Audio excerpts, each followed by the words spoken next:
టమాటా చారుకి కొంచెమే చింతపండు అండి, నిమ్మకాయ అంత కూడా లేదు. ఒక 3 టమాటాలు కట్ చేసేసుకున్నాను, వేసేసుకుంటున్నాను.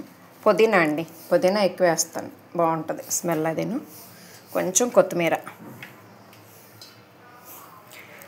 ఇవి పిసికేసేయాలండి, కళ్ళుప్పు వేసేసి కలిపి పెట్టేశానండి. ఉప్పేసి మొత్తం పిసికేసాను చక్కగా. పసుపు, ఒక కరివేపాకు రబ్బ.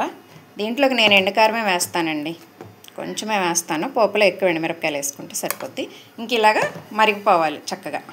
చారు పోపుకండి ఆవాలు, 2 ఎండుమిరపకాయలు వేసాను, జీలకర్ర, నేను కొంచెం ఒక 5-6 వెల్లుల్లి దంపేసాను. ఇవి వేగాలి ఫస్ట్.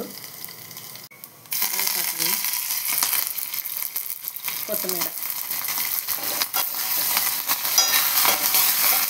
ఇప్పుడు మనం కాచి మరగబెట్టి పెట్టుకున్నాం కదండి రసము, దీనిలోకి ఇలా వడగట్టుకోవటమేనండి. చూసారా, పొగలు పొగలు.